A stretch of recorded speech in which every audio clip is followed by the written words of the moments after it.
Okay, World Cup favourites New Zealand took on Lebanon at the Halliwell Jones Stadium in Warrington. This, I think, was my favourite game of the World Cup so far. There is controversy in it, there is a send-off in it, and, well, there's a superstar performance from Joey Manu in it as well. The initial kick-off by Lebanon, they score off the first set after just a minute, short kick-off. The Kiwis aren't expecting that type of start. They're set up to receive a standard kickoff, and Josh Mansell scores the first try after just a minute. Yes, it goes to the video referee, but Mitchell Moses is a superstar halfback. He's one of the best players in the NRL, and Josh Mansell, while he hasn't had the best time of it at South Sydney in the last season or two, he had a very, very good game. I don't think the Kiwis challenged him enough under the high ball. He's had issues with that in recent seasons. But he had a good game. He scored his try after a minute. Mitchell Moses converts. And then Kenny Bromwich responds for New Zealand after just 5 minutes, burrowing his way over the line. And the game is in the balance. It is a very entertaining physical encounter. Both sides giving as good as they got. This New Zealand side is absolutely stacked, in my opinion. It's one of the strongest sides I think I've ever seen take a field in international rugby league in my lifetime. And then Big Nelson Asafa Solomona gets his try in 25 minutes, brute force, brute power, followed by Peter Hiku's try in 30 minutes. So it's 18-6 at half-time. Lebanon are not out of the game at this point, I will add. Lebanon were giving as good as they got. They weren't being completely outclassed. It's the second half where one player decides to, take control of the game. And then there is a send-off. So the second half starts very, very similar to the first half. The other winger, Abbas Miski, scores his try in 46 minutes.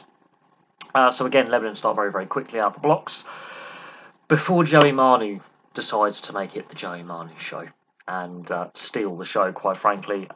There is literally a 7-minute spell where he just sets the game on fire. He sets up Dylan Brown's try with his break. Solo break, sets up Dylan Brown, who's doing the support run. That's a try under the posts. His individual try with the chip, chase, footwork, he beats several defenders. On 57 minutes, 54 minutes, Dylan Brown scores. 57 minutes, Joey Manu does his individual effort. Then we have Rapana's try in the corner on 60 minutes, and Adam Dewey blowing up and getting sent off for foul and abusive language and dissent. I think Adam Dewey's World Cup is over. I missed the send-off because, well, trying to have dinner at the same time watching, it's kind of difficult just to pay attention. I was trying to, listen in the background, but Adam Dewey manages to get himself sent off for dissent, and that is where the game descends into chaos. Because, yes, the scoreline is now blown out a little bit, which I think is a little bit unfair on Lebanon, who had a spell with 12 players on the pitch where, New Zealand had to put in 3 or 4 consecutive sets in defence. And they couldn't get that third try, which is unfortunate because points differential will prove to be important. But the game lost all flow and it just became, chaotic. New Zealand got pinged for 3 penalties while in possession for obstruction, which is just a head scratcher for me considering the quality and the experience they had in the side. And Lebanon did it as well, having a penalty for obstruction, again with the quality with Moses and Mansell, for example, in their side. The experience there, again, really, really surprising that 2 very experienced sides, because this Lebanese side, while they're not necessarily the top NRL players, some of them are playing in reserve grade or some are playing in the Super League, but they experienced professionals to be pinged for 4 obstruction penalties in 10 minutes is just a bit of a head scratcher. So the game loses structure and flow by the end. Yes, the scoreline's blown out. Yes, the send-off, I think, has disrupted a bit of the flow of the game. But New Zealand could and probably should have had more. But some of their handling skills let them down. Some poor pass selection let them down. And yeah, those obstruction penalties, they would have scored tries had they not been pulled for obstruction. So there's things that while they won the game, they definitely need to work on, especially when you're playing Manu at fullback, Nickel Klukstad in the centres.